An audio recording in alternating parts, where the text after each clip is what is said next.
네, 여러분 안녕하십니까. 매봉교의 저자 매봉 안성훈입니다. 이번 시간에도 그 피드백 요청하신 분의 질문을 가지고 공부하는 시간 갖도록 할 거고요.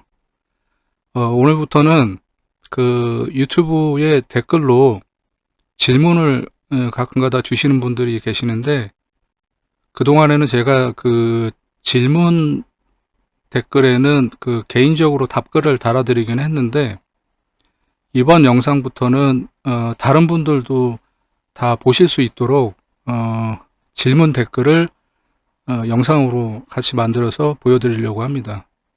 그러니까 앞으로 유튜브에 그 질문을 댓글로 달아주시더라도 제가 바로바로 답장을 안 하더라도 그 추후에 영상으로 같이 묶어서 보여드릴 테니까 좀 기다려 주시기 바라겠습니다. 늘 말씀드리지만 모든 질문과 모든 이메일, 피드백에는 다 답장을 드릴 테니까요. 걱정 안 하셔도 되고요. 그리고 다들 아시겠지만 제가 그 영상을 녹화를 시작을 하면 뭐 원테이크로 그냥 갑니다. 중간에 편집을 하지 않습니다.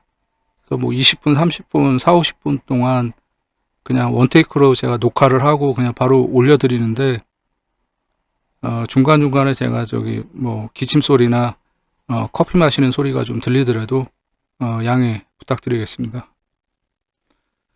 질문 한번 보겠습니다.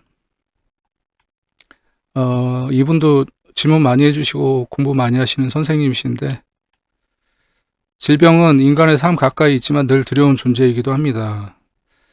예를 들어 디스크가 발병한 상황으로 가정. 그러니까 전에 영상에서도 제가 한번 말씀드린 것 같은데, 저도 질병에 대해서 관심이 굉장히 많습니다. 그래서 전문의사 선생님들이 공부하시는 책도 많이 구해가지고 연구도 많이 하고 네, 했습니다. 근데 우리가 신이 아니기 때문에 뭐 질병은 어쩔 수가 없는 것 같아요. 그러니까 예방하고 점괘를 통해서 방향을 어떻게 설정할 것인가, 그것을 참고할 수밖에 없는 것 같습니다. 자, 언제쯤 디스크가 호전될 수 있을까? 응기. 이거는 그냥 소뇨를 보시면 됩니다. 소뇨. 질병점이기 때문에 소뇨가 무조건 월과 일에서 한 알에도 생조를 받아가지고 왕상해야 되고요. 세요에 뭐 관요가 임하더라도 일단 공망은 보지 마시고요. 세요에 관요가 임하더라도 소뇨가 왕상해서 동하거나 암동하거나 치대면 반드시 효과가 있고 호전될 수가 있는 것입니다. 그리고 두 번째로는 이제 세효에 소뇨가 임하면 세유에 소뇨가 임하면 더욱 좋겠죠. 더 왕상하고. 예. 자, 그 다음에 A병원과 B병원 중 어느 병원에서 수술을 받아야 할까? 이런 선택 시 분점으로 해야 하나요? 이거는 질문이 조금 잘못됐어요. A병원과 B병원 중 어느 병원에서 수술을 받아야 할까가 아니고, 자, 이런 디스크에 발병한 상황으로 가정을 해서 질문을 하신 건데, 이럴 때는 제일 첫 번째로 어떻게 점을 치셔야 되냐면, 디스크를 수술을 하면 호전될 수 있을까요를 먼저 보시는 게 순서예요. 그러니까 우리 인간의 몸은 그 한번 망가지면 원래 상태로 복구가 안 됩니다. 망가졌기 때문에. 그렇기 때문에 원 상태로 되지는 않지만 그 수술을 받으면 호전은 될 수가 있는 경우가 있죠. 근데 이제 디스크라는 거는 그 내부 장기하고는 좀 달라서 그 운동요법으로 호전이 되는 분들도 있으시더라고요.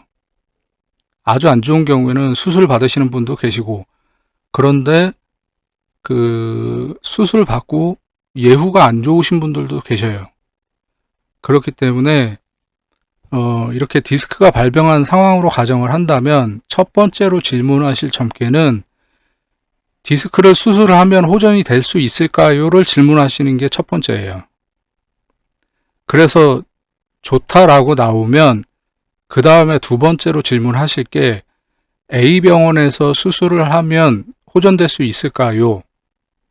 를 질문하시는 거예요. 그 다음에 B 병원에서 디스크를 수술하면 호전될 수 있을까요? 이렇게 질문하시는 거예요. 어느 병원에서 수술을 받아야 할까를 질문하시는 게 아니라. 이해되시죠? 다시 설명을 드리면 디스크가 발병을 했다. 그러면 운동으로도 나을 수 있는 분이 있기 때문에 그때 의사 선생님들은 그 수술을 많이 권장을 하시긴 하시죠. 그런데 이제 제가 직접 경험한 분들 중에는 운동으로도 효과를 보신 분들이 굉장히 많아요. 그러니까 점괘를 수술을 받으면 디스크가 호전이 될 수 있을까를 먼저 점괘를 보시고, 만약에 흉하다고 나오면 그럼 수술을 하시면 안 되죠. 왜냐하면 여기서 흉하다는 말은 더 안 좋아질 수도 있다는 말이고, 아니면 예후가 안 좋을 수도 있다는 말이 될 수도 있고, 또 점괘에 따라서 다르지만 하나 안 하나, 수술을 받나 안 받나 그게 그거다 라는 점괘가 나올 수도 있는 거예요.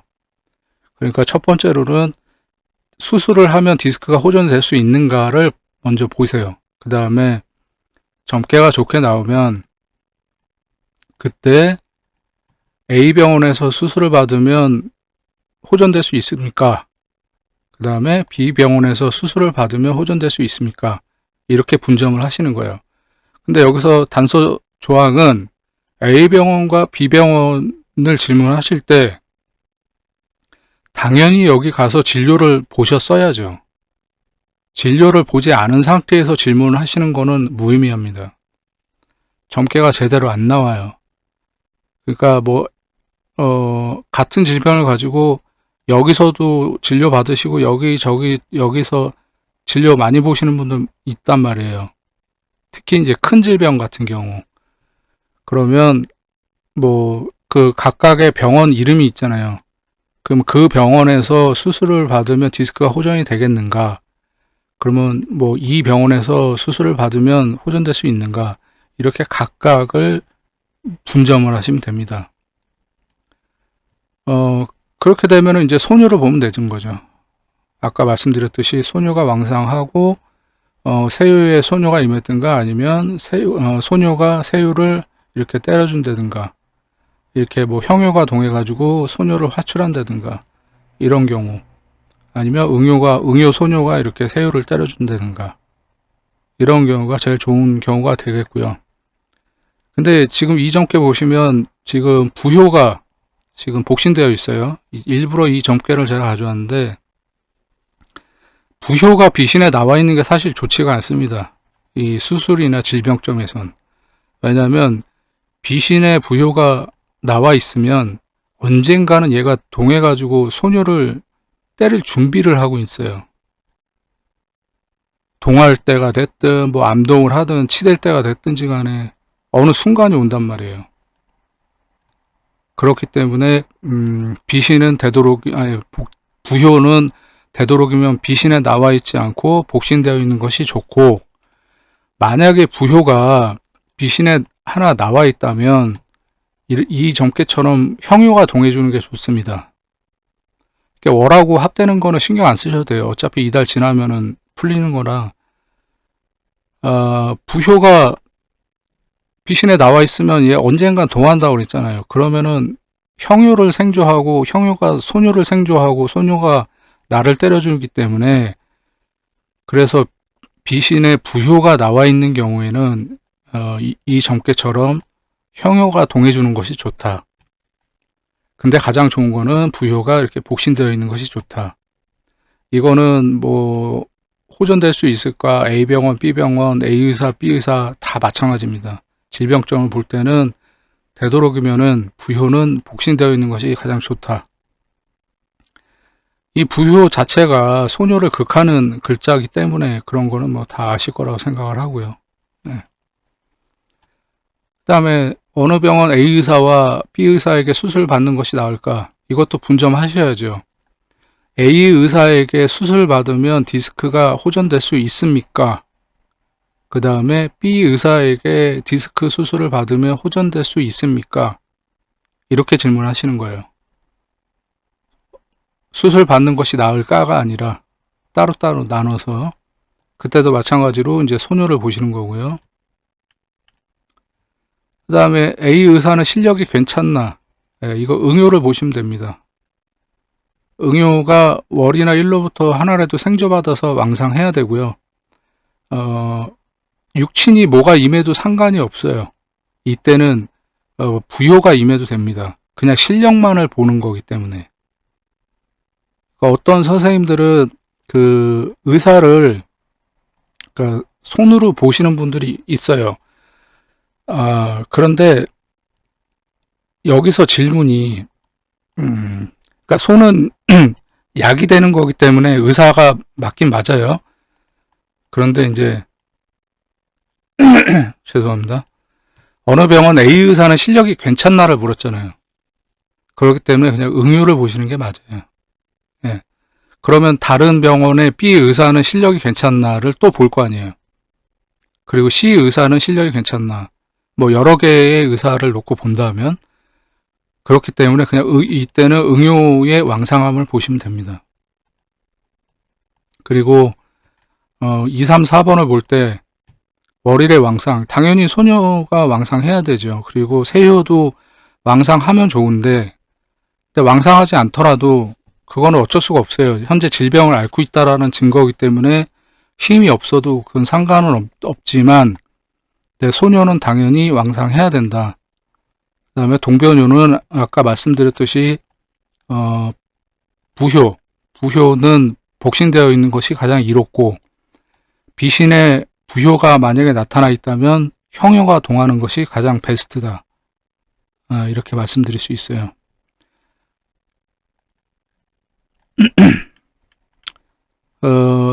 보통 병원에서는 수술 날짜와 시간대 두세 개를 불러주고 고르라고 하는데 육효로 수술할 시에 좋은 날짜를 잡는 방법을 알고 싶습니다. 이거는 제가 아까 처음에 디스크가 수술을 하면 디스크가 호전될 수 있습니까를 첫 번째로 점을 쳐야 된다고 말씀드렸죠. 이게 왜 중요하냐면 여기서 많은 답을 구할 수가 있는 거예요. 여기서 좋다라고 나오면 그러면 소뇨를 봐야죠. 소뇨의 왕상. 그리고 소뇨가 뭐 세효를 이렇게 관효를 친다든지 그런 베스트란 말이에요. 그리고 이렇게 형효가 동해가지고 소뇨를 화출한다든지 그럼 이전께로 얘기를 하자면 그러면 진술충미가 소뇨가 되잖아요. 그러면 이럴 때는 수술 날짜나 시간대를 날짜는 진술충미일이나 시간대는 뭐 술시나 축시에는 수술을 안 하니까 진시나 미시에 시간대를 잡겠죠. 그게 베스트예요. 아니면 날짜는 뭐 진술충미일이 안 된다 그러면은 사화 4일이나 5일 날에 진시나 미시에 날짜를 잡으면 되는 거예요. 근데 저 같은 경우는 이제 김운둔갑을 같이 겸관하기 때문에 김운둔갑으로 그 해당 날짜와 시간대를 이제 정상적 원상 통기가 되는 날짜와 시간대로 이제 포국을 해서 따로 잡아 드리기는 하는데 여러분들 이제 육효만 주로 하시는 분들이 대부분이니까 그 첫 번째 점괘에서 디스크 수술하면 호전될 수 있습니까? 그 점괘에서 소녀가 왕상하고 그래서 길하다고 나오면 그 소녀를 기준으로 해가지고 날짜하고 시간을 잡으면 된다. 이 점괘에서는 진술충미가 소녀가 되기 때문에 진술충미를 기준으로 해서 잡으시면 된다. 자, 그 다음에 몸살 감기, 독감, 두통, 열, 복통, 코로나 등 내가 코로나에 걸렸습니까? 그리고 관요 보시면 돼요. 세유에 관요가 임하면 코로나에 걸린 거죠. 근데 세유에 관요가 임하는데 공망이다. 그럼 금방 낫겠죠. 그리고 언제쯤 나올 수 있는가? 응기. 소뇨가 동하면 돼요. 그럼 여기서는 이제 진술충미가 손이 되잖아요. 그럼 진술충미일날 낫게 되는 거예요. 이건 뭐 어렵지 않습니다. 간단합니다, 이런 건. 그 소녀의 왕상, 그리고 소녀가 정효인 경우에는 치대거나 동하는 시기, 암동하거나, 그 시기를 보시면 돼요.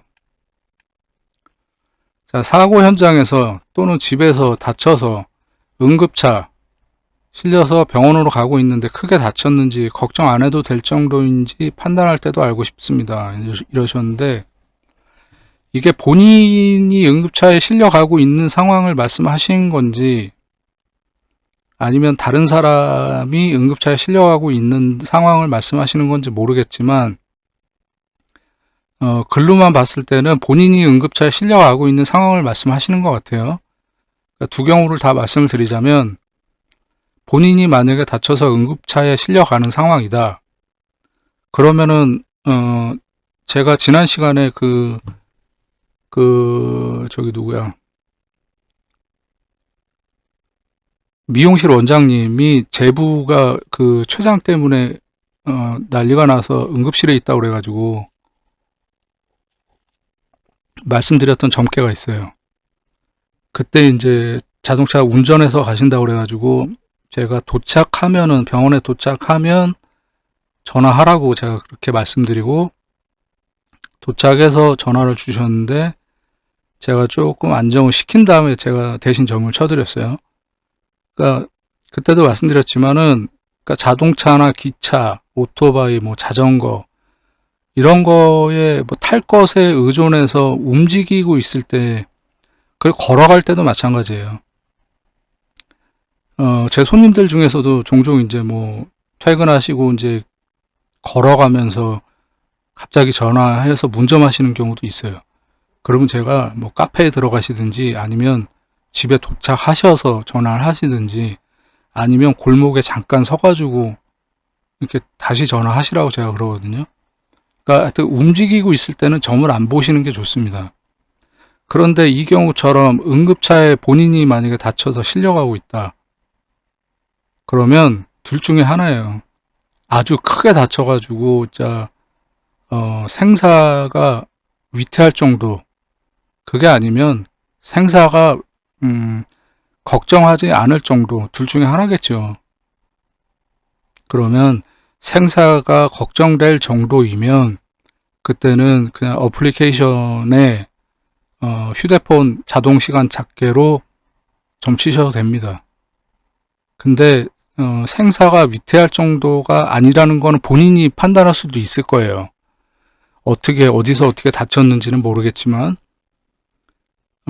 생사가 위태할 정도가 아니라면 그냥 병원에 가셔서 점치셔도 됩니다. 굳이 응급차에 실려가고 있는 중에, 그 정신없는 와중에 휴대폰 꺼내가지고 그렇게 점치실 필요 없고요. 그리고 사실 또 저기 구급차가 와가지고 그 구조사들이 이제 치료하고 뭐 이렇게 할 수 있잖아요, 응급차 안에서. 근데 그 와중에 뭐 내가 휴대폰을 꺼내가지고 볼 그런 상황이 안 되잖아요. 그래서 제가 늘 말씀드리는 게 64개를 항상 달달달달 외우고 있어야 된다. 그리고 오늘의 일진이 뭔지 항상 외우고 있어야 된다라고 말씀드리는 이유가 이런 상황 때문에 그런 거예요.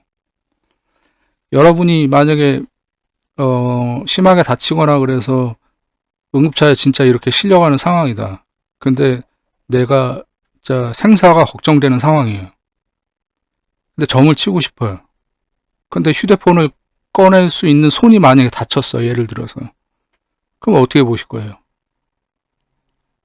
그럼 둘 중에 하나죠. 응급차 안에 뭐 시계가 있다거나 있을 거예요, 대부분. 그럼 그 시간을 보고선 단시점을 볼 수 있겠죠. 아니면 응급구조사한테 지금 시간 몇 시 몇 분입니까? 물어볼 수 있겠죠. 그럼 그거 가지고 암산을 해서 보면 되겠죠. 근데 여러분들이 64개가 암기가 달달달달 안 돼 있거나, 오늘의 일진이 만약에 깜빡깜빡 한다거나, 그러면은 이거는 응급차 안에서 뭐 점을 치고 말고 할 게 아닌 거죠. 엉망이 돼 버리니까.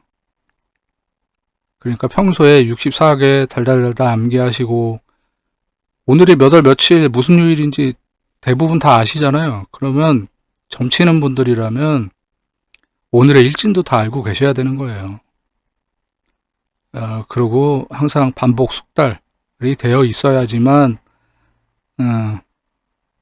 이런 위급 상황에서도 점을 쳐서 내 안위를 알아볼 수가 있다.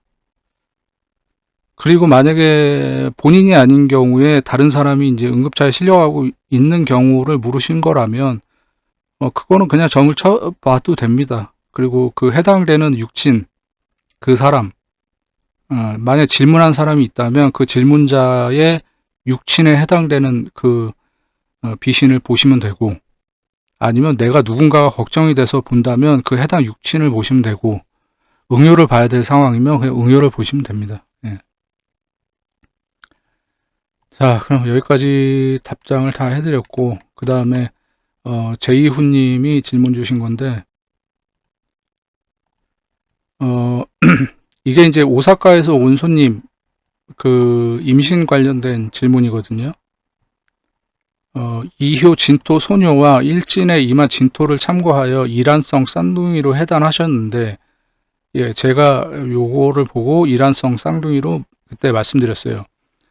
진토는 양이기 때문에 아들, 이효의 진토는 양효에서 동에서 음효로 바뀌기 때문에 딸, 그래서 이란성 쌍둥이로 해단을 했습니다. 그런데 오효 소녀를 언급하지 않은 것은 셋쌍둥이로 볼 정도로 내담자의 실제 몸 상태가 좋지 않았다고 보면 되는 것일까요? 이거 아주 좋은 질문 주셨어요. 그러니까 저는 이제 이 손님을 직접 봤잖아요. 오사카에서 직접 오신 일본인 손님이신데, 그리고 오시기 전에도 이메일을 통해서 이제 그 상담 예약하고 뭐 이메일을 몇 번 주고받고 했기 때문에, 어느 정도인지는 대략적으로 알고 있었고요. 그리고 계속 임신이 안 돼 있는 상태였었고, 그리고 이분을 소개했던 분이 또 계셨고, 그래서 몸 상태가 좋지 않은 거는 일정 부분 알고 있었기 때문에, 그래서 이걸 새쌍둥이로 보지 않았고요. 그리고 이게 이 오효의 미토가 눈에 들어오지 않은 이유가 뭐냐면, 가장 중요한 건 일진하고 동요 소녀가 진토로 병되어 있었기 때문에 이것만 그냥 눈에 확 들어온 거예요. 저한테는. 그래서 그냥 쌍둥이로만 본 겁니다. 1차적으로는 몸 상태가 좋지 않았다고 판단했기 때문에 새쌍둥이로 안 봤는데, 근데 만약에 이 손님이 애초에 그 임신을 하기 위해서 한 번도 노력을 하지 않은 건강한 몸 상태였다면, 그러면 이건 새쌍둥이로 봐야 돼요. 근데 노력을 많이 하셨는데 임신이 안 됐던 경우이기 때문에, 그래서 이게 오효의 미토가 제 눈에 들어오지 않았고 이 나란히 병되어 있는 진토만 눈에 들어왔기 때문에, 그래서 그냥 저는 쌍둥이로만, 새쌍둥이가 아니라 이란성 쌍둥이로만 이제 판단을 한 거예요. 그래서 그게 이제 맞아 떨어졌는데, 그러니까 이런 부분은 그냥 경우에 따라서는 저도 새쌍둥이로 실수할 수도 있어요. 근데 이제 이 전께서는 실수를 하지 않았는데 저도 실수를 할 수가 있습니다. 그렇지만 이때는 그러니까 손님의 몸 상태도 뭐 그렇고, 그리고 눈에 들어온 게 딱 이 진진 병되어 있는 거가 눈에 확 들어와서 이것만 가지고 판단을 했어요. 예. 그러니까 여러분들도 그 손님하고 상담하실 때 제가 항상 이런 말씀 드리잖아요. 그러니까 주고받고 커뮤니케이션이 잘 돼야 된다. 그러니까 무조건 손님이 예를 들어서 뭐 임신을 할 수 있을까요? 뭐 그냥 그것만 질문한다고 해서 그냥 툭 하고 그냥 점괘를 내시면 안 돼요. 그러니까 어느 정도 뭐 경험이 있으신지, 뭐 유산한 경험은 없으신지, 혹은 노력을 몇 년이나 하셨는지, 뭐 현재 병원에서 뭐라고 하는지 등등 이런 것들을 서로 이제 주고받고 해야 돼요, 이야기를. 그러셔야지만 이렇게 눈에 확 들어오는 것, 그리고 보여도 얘기하고 싶지 않은 것, 이런 것들이 이제 드러나게 되는 거예요. 네, 그렇게 이해를 하시면 되고요. 그 다음에 정유년 기유열의 진토 원신이 합의되어 묶인 상태에서 시간이 지나 결국 무술년의 진술충으로 합이 깨지기 마련인데 제부가 아직까지 건강하다는 것은 어떻게 해석하면 되는 것일까요? 이게 아까 말씀드렸던 그 차 운전하면서 점치면 안 된다. 그 미용실 원장님의 제부가 이제 뭐 당뇨 합병증하고 그 췌장액이 뭐 신장에 막 흘러내리고 그래서 응급실에 계실 때 이제 점치셨던 그 내용인데, 그때 병원에서 의사가 오늘 밤이나 내일이 고비라고 그렇게 얘기하신 상태였고, 그 미용실 원장님이 병원까지 한 30분 정도 걸린다고 했고, 그리고 도착하신 다음에 진정시키고 나서 제가 전화 달라고 해서 그래서 진정시키고 점을 쳤고, 제부가 사냐 죽냐 응급실에서 이 점을 친 거예요. 전화로 이제 통화해서 제가 대신 대점을 해준 건데, 그래서 저는 이거를 보고 이제 이렇게 진유합, 사신합 이렇게 꽉 묶이는 걸 보고 이게 이제 절대 풀리지 않는 신의 목소리라고 이제 생각을 해서 죽지 않는다 라고 이제 그때 해단을 그렇게 했고요. 그래서 결론적으로는 이제 사셨어요. 고비를 넘기고 의사 선생님들도 대단하다고 할 정도로 살아나셨고, 며칠 만에 이제 일반 병동으로 올라가시고, 그리고 퇴원을 하셨고, 그 다음에 한 2년 뒤에 이혼하셨고, 뭐 아직까지 건강하시다 뭐 그렇게 알고 있는데, 그러니까 제이후님 질문의 요약은 이게 이제 진유합으로 묶인 상태에서 이 정유년 다음 해가 무술년이기 때문에 이 진유합이 진술충으로 합이 깨지기 마련이기 때문에 아직까지 건강하다는 게 의아하다는 이 질문을 하신 건데, 그 질문은 일리가 있는 질문이긴 합니다만, 근데 이거를 아셔야 돼요. 이 점괘의 질문은 뭐였어요? 응급실에서 제부가 죽느냐 사느냐 그것을 알아보는 점괘였단 말이에요. 근데 저는 산다고 얘기했죠. 이렇게 돼가지고 안 죽고 산다라고 얘기를 한 거예요. 그리고 살았어요. 그리고 일반 병동으로 옮겼고, 그리고 얼마 후에 이제 퇴원하고 통원 치료 받고 이제 했단 말이에요. 자, 그렇다는 얘기는 무슨 얘기냐면 예후가 좋다는 얘기죠. 일단 안 죽었고 살아났으니까. 그럼 예후가 좋다는 얘기는 통원 치료를 받으면서 앞으로 진료가 어찌어찌 진행된다라는 것을 의사하고 상의를 하면서 뭐 한 달에 한 번이든 두 번이든 혹은 두 달에 한 번이든 진료나 검사 받고 뭐 약도 타러 가고 왔다 갔다 하고 할 거예요. 그럼 그 상태가 됐다라는 얘기는 살아났기 때문에 이렇게 무술년의 진술충으로 합이 깨지기 마련이다라는 것을 생각을 하시면 안 되고, 살아났고 진료를 다시 이제 정상적으로 받는 시기가 도래했을 때, 그때 앞으로 이 질병이 더 악화가 되진 않을지, 이대로 진료를 계속 받으면 건강을 유지하며 살 수 있을지를 재점을 해야 되는 거예요. 분점. 그러니까 제이후님께서 말씀하신 거는 이 점괘 하나를 가지고서 이렇게 진유합이 된 게 진술충으로 깨지면서 아직까지 건강하다는 게 의아하다라는 것이 질문인 것인데, 하나의 점괘로 그렇게 모든 것을 다 맞추시려고 하면 안 된다라는 것을 저는 이제 강조를 하고 싶은 거예요. 어차피 이 점괘는 죽냐 사냐, 응급실에서 죽냐 사냐를 본 거고, 살았기 때문에, 그럼 살았으니까 그 다음에 그 타임라인이 있잖아요. 병원에서 진료하는 순서, 그리고 뭐 입퇴원 과정도 있을 것이고, 통원 치료도 뭐 한 달에 한 번, 두 달에 한 번 내지는 검사 받는 시기도 뭐 한두 달에 한 번 있을 수도 있고 한단 말이죠. 그런 과정 속에 있을 때 그때 어느 정도 건강을 회복했으니까 이제 응급실에서 나오고 살아났잖아요. 그때 다시 분점을 하는 거예요. 재점. 이대로 이렇게 다시 잘 살아났는데 이 상태로 진료를 계속 꾸준히 잘 받으면 건강관리를 하면 무탈하겠는지 그걸 다시 점을 쳐야 된다는 얘기죠. 제 얘기는. 그러니까 이 점괘 하나로만 그러니까 무술년이라고 그래서 다음 해가 무술년이라고 그래서 진술중으로 깨지니까 건강에 문제가 생기지 않느냐 이거를 말씀하시는 것은 옳지 않다. 분점을 해야 된다. 이렇게 말씀드리고 싶어요. 그리고 단지 다른 사람의 수명을 논하는 것은 함부로 예단하면 안 되는 것으로 보면 되는 것일까요? 라고 물으셨는데 아니요. 저는 괜찮다고 봅니다. 왜냐하면 예전에 김광일 선생님한테 제가 사사봤던 시절에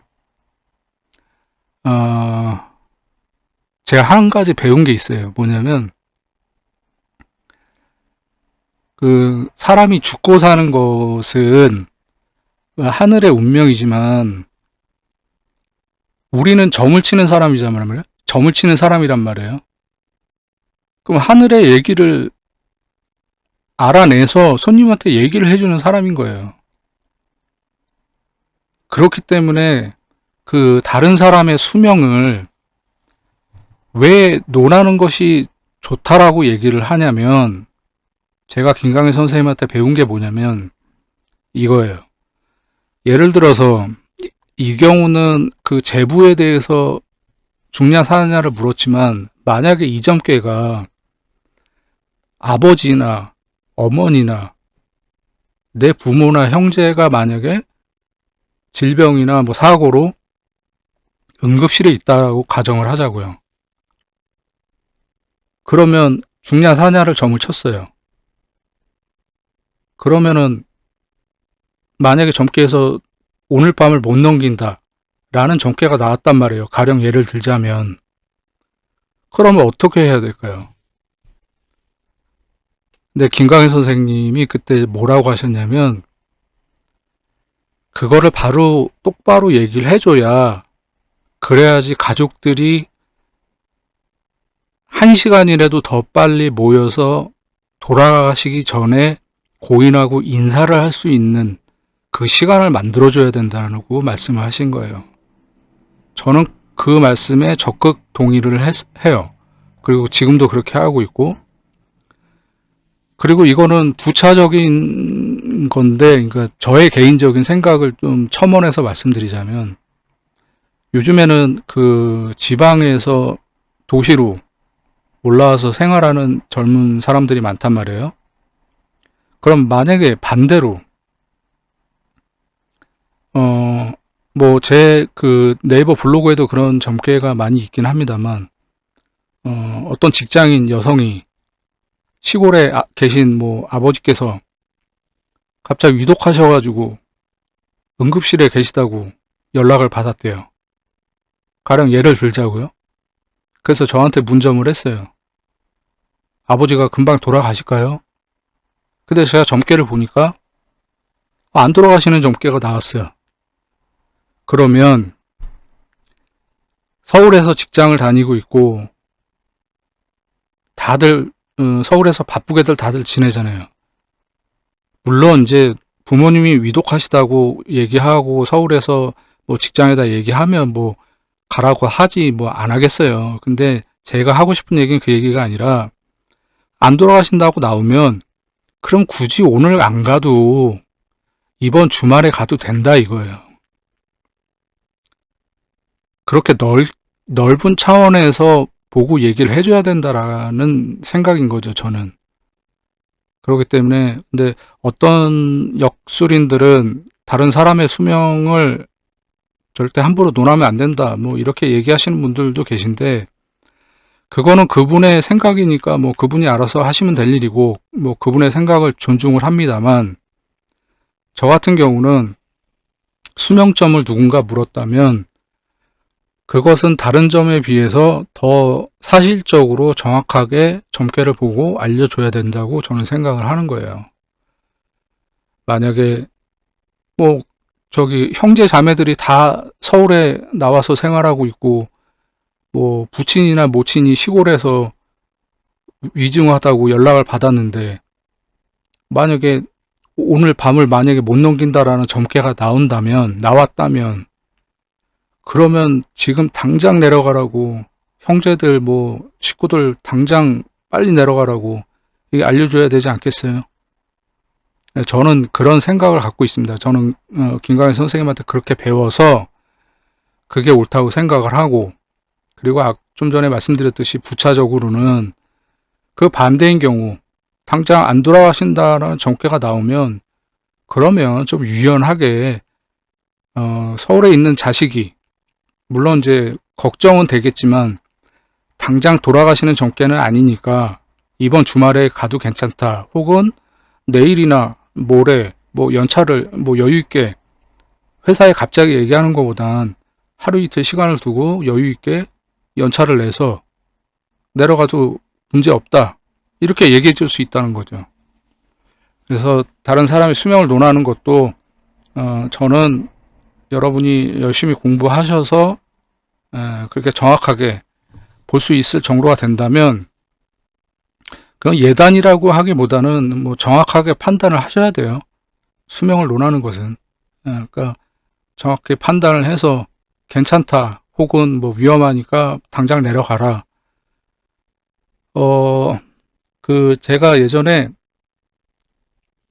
이게 한 20여 년 전쯤 얘기인데 이거는 그 아는 지인분이 그 서울에서 직장 생활을 하시던 분이었는데 그 조금 가난하신 분이셨어요. 근데 집이 목포인가 하여튼 제 기억으로는 목포였나 포항이었나 제가 기억이 잘 안 나는데 그쪽이 고향이셨는데 아버지가 위독하시다고 그러셨는데 이제 점괘를 보니까 그날을 못 넘기실 걸로 점괘가 나왔던 거죠. 근데 그분은 이제 손님은 아니었고 그냥 지인분이었는데 그래가지고 제가 그냥 저기 택시를 대절해가지고서 태워서 보내드린 적이 있어요. 그 당시에 그 기차를 뭐 예매하고 기차 타러 가고 뭐 어쩌고 저쩌고 하면 안 될 만한 그런 시간대가 안 돼서 제 그 손님 중에서 그 택시 운전하시는 기사님한테 연락해가지고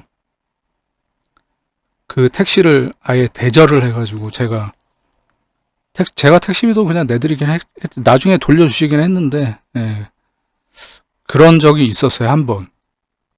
그러니까 여러분들도 그 수명점에 대해서는 그런 부차적인 부분들이 따라오니까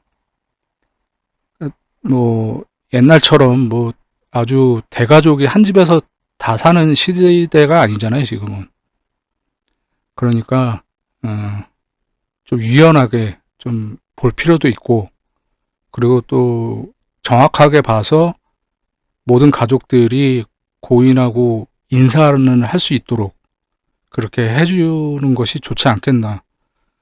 저는 그렇게 배웠고 그렇게 하고 있습니다. 답변이 되었기를 바랍니다. 그 다음에 지천태님께서 남기신 댓글 중에 간편하게 어플로 괴를 뽑으면 된다고 생각해서 괴 암기는 됐다고 생각했는데 선생님 조언 듣고 괴 다시 암기 중입니다. 종이에 적으면 찾을 수 있는데요. 종이에 적으면 당연히 찾을 수 있으시겠죠. 근데 외우셔야죠. 바로 나올 수 있도록 다시 암기하셔야 됩니다. 필요해요.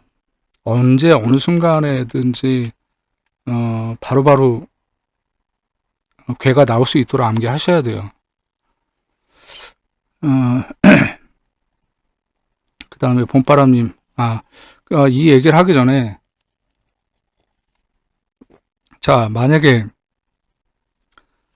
이런 경우를 하나 예를 들어 볼 수 있을 것 같아요. 그, 지천태님이 지금 괴 암기를 말씀하셔가지고,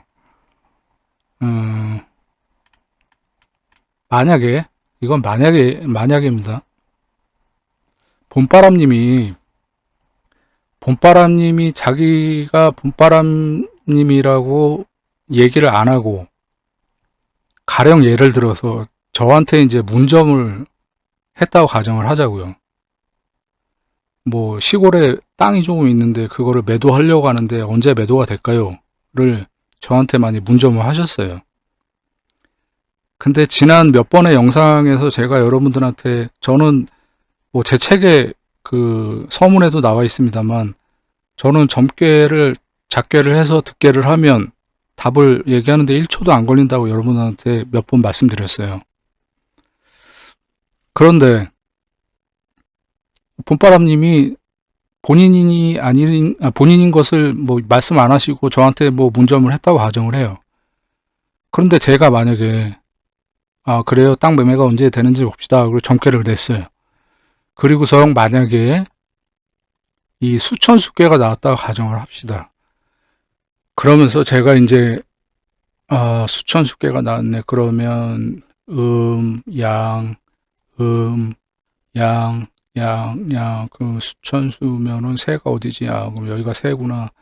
그 응이 여기고, 그 다음에 자인진, 오신술, 그 다음에 감수무인, 인진호, 신술자, 그 다음에 이거는 토체니까 재, 관, 형, 손, 형, 재, 그 다음에 공망이 오늘이 뭐 경자년 김효월의 임술일이니까 자축이 공망이구나. 자축 공망에 그 다음에 임술일이니까 그럼 육수가 현무부터 시작하는구나. 현무, 청령, 주자, 구진, 등사, 백호. 자, 지금 1분 넘었죠. 그러면 봄바람님이 저를 어떻게 생각하실까요? 여러분 한번 상상을 한번 해보세요. 근데 제가 이렇게 지금 하나하나씩 이렇게 하잖아요. 지금 여러분들이 이렇게 하고 있다라는 생각을 한번 해보세요. 64개가 달달달 암산이 안 돼 있으면 제가 여러분들 어떻게 하는지 다 보여요. 젊게 얻어가지고선 작게 하시고선 듣게를 딱 하면, 그럼 그때부터 이제 쓰기 시작하는 거지, 종이에다가. 물론 이제 뭐 초요부터 이렇게 써 나가시는 분도 있을 것이고, 상요부터 이렇게 써 내려오시는 분도 있을 거고, 뭐 새 응부터 먼저 찾는 분이 있을 거고, 뭐 그러면서 이제 뭐 월, 일 나중에 다 쓴 다음에 이제 월하고 일 이제 뭐 진술충이니 뭐 묘술합이니 뭐 동안계 뭐 어쩌고저쩌고 이게 공망이 뭐고, 그때서 이제 대입을 하는 거예요. 그럼 봄바람님이 이러고 있는 저를 보면 어떻게 생각을 하시겠냐고요. 근데 이제 그 속도가 빠르다는 것이 정확하다는 얘기는 아니지만, 제가 왜 64개를 달달달달 외워야 되고 툭 치면 나올 정도로 암기를 해야 되냐고 말씀드리자면, 만약에 봄바람님이 뭐 땅 매매가 언제 되겠는지 뭐 저한테 이제 봄바람님이 아닌 것처럼 하고 물었어요. 그래서 제가 봅시다 하고서 접계를 냈는데 수천수가 딱 나왔어. 그럼 새의 손이 있는 걸 저는 이미 머릿속으로 암산이 돼 있을 거 아니에요. 근데 재효가 공망이야. 근데 오효가 동해가지고 형변 재가 됐어. 조금 시간은 걸리긴 하겠지만 그래도 되긴 하겠네. 이게 바로 나오지 않겠습니까? 그러니까 저는 된다 안 된다 소리는 1초면 나오는 거예요. 세효의 손이 딱 임한 거 보고, 그리고 부차적으로 형변 재, 오효 동한 거 이거 보면서 얘기하고 떠드는 게 부차적으로 5초 내에, 그리고 응효, 공망 이거까지 10초 내에, 여기서 답이 끝나는 거예요. 그러면 이렇게 빨리 대답을 하는 저를 보면서 봄바람님은 역시 내가 이 매봉 선생이 진짜 뭐 1초 안에 대답을 한다 그러더니 실제로 이렇게 답을 하는구나, 이렇게 아시지 않겠어요? 근데 제가 세워라 내워라 젊게 수천수 개 얻어가지고서 뭐 이렇게 하나씩 써내려 가면서, 여러분도 아마 그렇게 하고 있을 거예요. 그러니까 여러분들 무시해서 하는 얘기가 아니라, 저는 여러분도 절대 무시 안 합니다. 저도 처음에는 다 그랬어요. 그건 누구나 다 마찬가지입니다. 그런데 육효를 뭐 3년, 5년, 10년 하신 분들도 64개를 달달달달 암기를 안 하시면 5년이고 10년이고 소용없어요. 세월이 중요한 게 아니에요. 이게 숙달이 되어 있어야 되는데 숙달이 안 돼 있으니까 쓰면서도 몰라요. 쓰고 나서 이제 대입을 하기 시작하는 거예요. 그러니까 여러분이 만약에 이 반대 입장이라고 생각을 해보세요. 여러분들이 상담해주는 사람인데 손님이 와서 뭘 물었어요. 그래가지고 점괘를 봤는데, 여러분이 지금 제가 얘기한 것처럼 수천 개가 나왔네, 잠시만요, 양, 새가 어디지, 새가 여기고 응이 여기고 뭐 자인진 뭐 신술자 뭐 이러고 있다고 상상을 한번 해보세요. 그러면은 여러분이 손님이라면 어떤 생각이 드시겠는가? 그 생각을 하시면서 공부를 좀 열심히 하셔야 된다는 차원에서 제가 말씀드리는 거예요. 그러니까 여러분들 절대 무시하는 얘기 아니니까. 저도 처음에는 그랬어요. 저도 처음에 공부할 때 당연히 이렇게 종이에 쓰면서 했죠. 그런데 여러분들하고 저하고 조금 다른 게 있어요. 뭐가 다르냐면, 저는 죽기 살기로 했어요. 진심입니다. 그리고 김강현 선생님이 워낙 하드 트레이닝을 시키셨고, 그리고 저는 이게 아니면 안 됐어요. 이거 공부를 하지 않으면 안 되는 이유가 있었어요. 그래서 죽기 살기로 했어요. 그런데 요즘에 이 육효나 뭐 역학, 역수를 공부하시는 분들은 그 20 몇 년 전에 저하고는 좀 상황이 다르시겠죠. 지금은 뭐 이거 아니래도 먹고 살 수 있는 여러 가지 방법들이 너무 많은 세상이니까. 근데 저는 역술, 육효, 기문둔갑, 사주명리, 뭐 성명학, 관상 이런 거를 공부 안 하면 안 되는 그 목적이 있었어요. 그 당시에. 그거를 이제 목숨처럼 생각을 했던 시절이 있었고, 그리고 뭐 저기 김강현 선생님이 뭐 64개 이거 시간 뭐 1시간 2시간 뭐 제대로 못 외우면은 사무실에 들어오게도 못하게 하셨어요. 예. 글쎄 뭐 제가 뭐 머리가 좋다기보다는 좀 뭐랄까, 학교 다닐 때도 왜 그런 애들 있잖아요. 평소에 이렇게 뭐 공부를 이렇게 꾸준히 열심히 잘하는 건 아닌데 뭐 시험 때만 잘하는 학생들 있잖아요. 약간 제가 그런 편이긴 했는데, 아무튼 저는 그 당시 때 공부할 때 이 역술이라는 학문을 제 목숨하고 바꿀 정도로 귀하게 여기면서 공부를 했어요. 그게 아마 여러분들하고 조금 다르면 다르지 않을까, 저는 그렇게 생각을 합니다. 뭐 사설이 좀 길어졌는데 어쨌든 중요한 건 여러분들이 점괘를 얻었을 때 손님한테 이야기를 해드릴 때 이렇게 하나씩 뭐 자인지 뭐 신술자, 새응 찾고 뭐 복신 찾고 이러고 있다고 여러분들이 한번 상상을 한번 해보세요. 그러면 아마 많은 반성을 하게 되고 더 열심히 암기를 하시지 않을까 그렇게 생각을 합니다.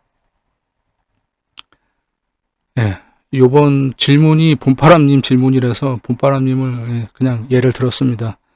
양해 바라고요. 봄바람님이 그 지난 영상에서 지방에 계신 부모님 집 매매 관련된 이 점괘에 대해서 완벽하게 정확한 답을 보내주셔가지고 그래서 말씀을 드리는 거예요. 경자년 진월은 정축일을 기점으로 시작되는데 진월 첫 번째 개미일은 자일이 지나지 않았기 때문에 성사되지 않았습니다. 그래서 응효가 해공되는 무자일이 지나 택효 관 임목의 묘고가 되는 을미일에 계약이 성사됩니다. 예, 이게 응효 해공되는 무자일, 이게 완벽한 해답입니다. 그러니까 아마 그 답글에서 그 지혜님인가 그분도 아마 관효 임목이 이제 임묘되는 미일로 말씀하신 걸로 제가 기억을 하는데 지금 이 답이 가장 정확합니다. 저하고 생각이 똑같으세요. 봄바람님이 김효월에 점을 쳤단 말이에요. 근데 이제 진월에 성사된다, 4월 22일 날 성사가 된다라고 제가 예측을 했고, 그것이 이제 응효, 이 자수가 여기서는 이제 공망인데 완벽하게 응효가 해공되는 4월 15일 무자일이 지나고 첫 번째 돌아오는 미일, 관 임목의 묘고가 되는 그날에 된다라고 성사가 된다라고 제가 이제 해단을 한 거예요. 날짜가 4월 22일 정확하게. 그래서 그때 이제 4월 22일 날 계약이 됐다고 손님이 이제 계약서까지 그렇게 사진을 가계약서죠. 그 뭐 시골이라서 그런지 부동산에서 그렇게 찍어서 이제 보내주셨고, 근데 이제 그 손님이 그러니까 유방암으로 돌아가신 분이라서 그래서 제가 지금도 아직도 기억에 많이 남습니다. 제가 이제 병원에도 그 장례식에도 다녀오고 그래서 하여튼 봄바람님이 아주 기가 막히게 해단을 하셨습니다. 그래서 뭐 더 고민하고 생각할 수 있는 시간이었다고 이렇게 말씀하셨는데 제가 더 감사합니다. 그래서 이런 점괘 하나 이렇게 선생님들이 공부를 해서, 그러니까 제가 지난 시간에도 말씀드렸잖아요. 조금만 더 연구해 보시라고 지난 영상에서 그렇게 말씀드렸어요.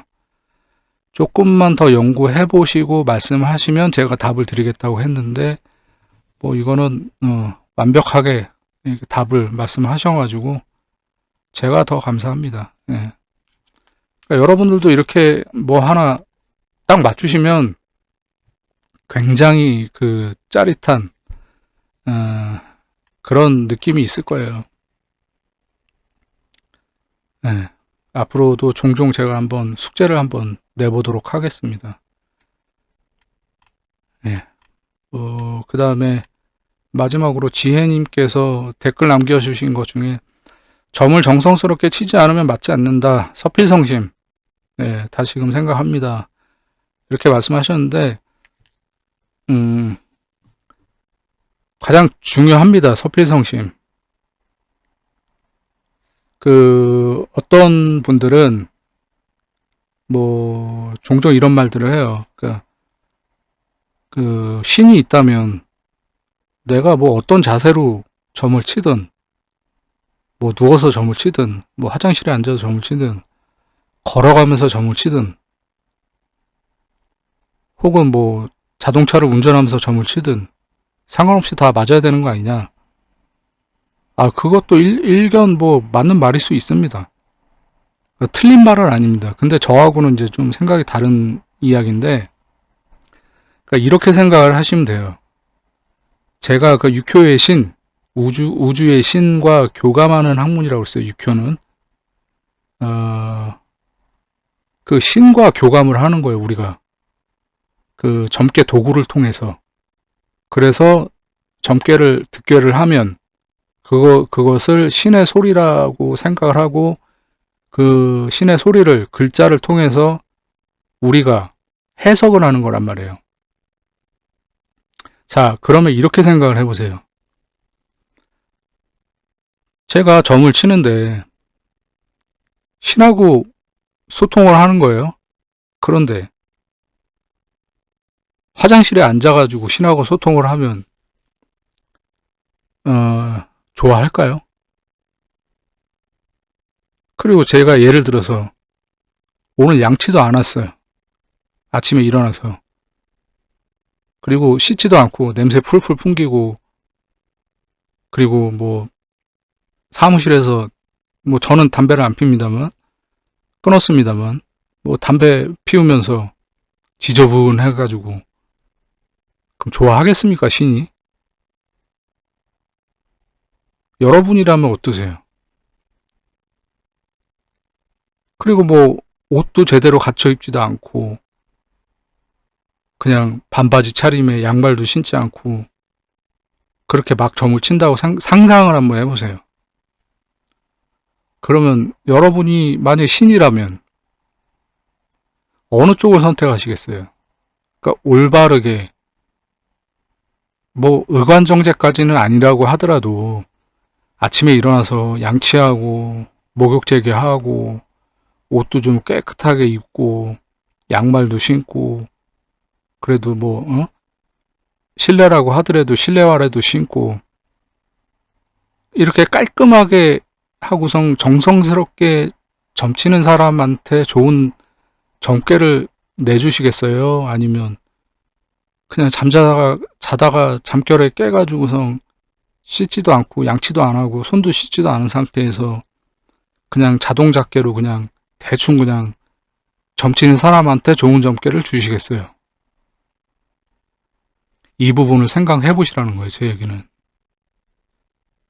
그래서 저는 항상 점을 정성스럽게 쳐야 된다. 그리고 일사일점, 그리고 분점, 재점 이런 것들 항상 강조하고 하는 이유가 그겁니다.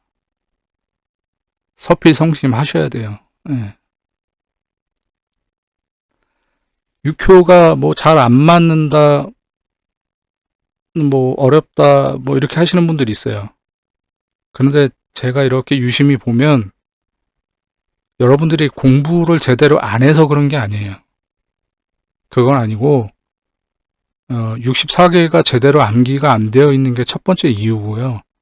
그리고 두 번째는 어쩌면 이 두 번째 이유가 가장 큰 문제일 수도 있겠는데 질문이 잘못되어 있다는 거.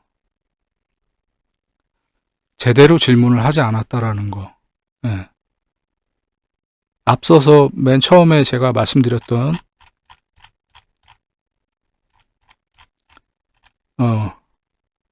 이런 거 같은 거죠. A병원과 B병원 중 어느 병원에서 수술을 받아야 할까? 이렇게 하면 안 된다고 그랬잖아요. A병원에서 수술을 받으면 디스크가 호전이 될 수 있을까요? 를 묻고 그 다음에 B병원에서 디스크 수술을 받으면 호전될 수 있을까요? 이렇게 분점을 해야 된다는 거죠. 질문을 이렇게 나눠서 명확하게. 그러니까 여러분들이 이런 게 안 된다라는 거예요. 그러니까 이런 부분들 그리고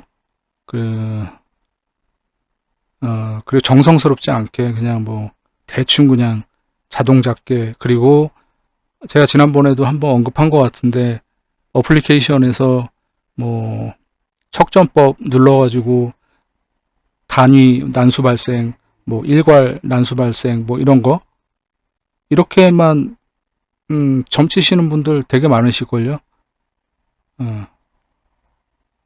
작게 도구 없이 혹은 주사위로만 그렇게 하시면 안 된다는 거예요.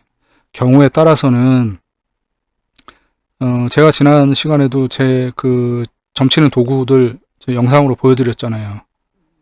저는 그렇게 점괘 도구가 많아요.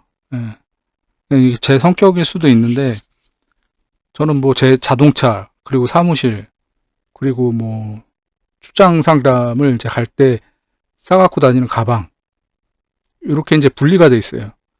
그러니까 집에 가서는 제가 점을 안 칩니다. 예, 그리고 집에 갈 때는 그 휴대폰을 안 가지고 가기도 하는 날이 많고요. 그래서 뭐 부재중 전화가 뭐 몇십 통 와 있을 때도 있고 뭐, 근데 뭐 그건 제 스타일이 그래서 뭐 어쩔 수 없는 건데, 그러니까 저는 그렇게 점을 쳐야 되는 상황에서는 반드시 점괘 도구들이 여러 개가 반드시 갖춰져야 되고 정상적으로 갖춰져 있어야지만 어떤 것을 골라서 쳐야 될지를 따지고 점을 친다라는 거예요. 정성스럽게. 그리고 점 치지 않아야 할 곳은 집에 가서는 점을 안 칩니다. 누가 죽었다 깨어나도 점을 쳐달라고 해도, 예. 물론 이제 휴대폰을 안 가지고 가기 때문에 잘 뭐 전화 받을 일도 없지만, 근데 이제 뭐 컴퓨터는 집에서도 사용을 하니까 뭐 손님들 이메일 오면 확인을 하긴 하지만, 그런 경우에는 뭐 답장을 좀 사무실에 가서 나중에 늦게 하거나 뭐 그럴 때가 있죠. 왜냐하면 집에서 점을 치질 않으니까. 그러니까 저는 그렇게 분리를 하는 거예요. 분리를 하되 점을 쳐야 되는 상황이 있다면 이렇게 사무실과 뭐 제가 운전하는 자동차, 그리고 출장 다닐 때 갖고 다니는 가방, 이렇게 세 군데에는 여러 개의 점괘 도구를 항상 갖춰 놓고 있다라는 거죠. 저는 뭐 그렇게 생활을 하고 있어요. 그러니까 여기서 지혜님이 말씀하신 것처럼 서필성심, 점을 정성스럽게 쳐야 된다. 그렇지 않으면 잘 맞지 않는다.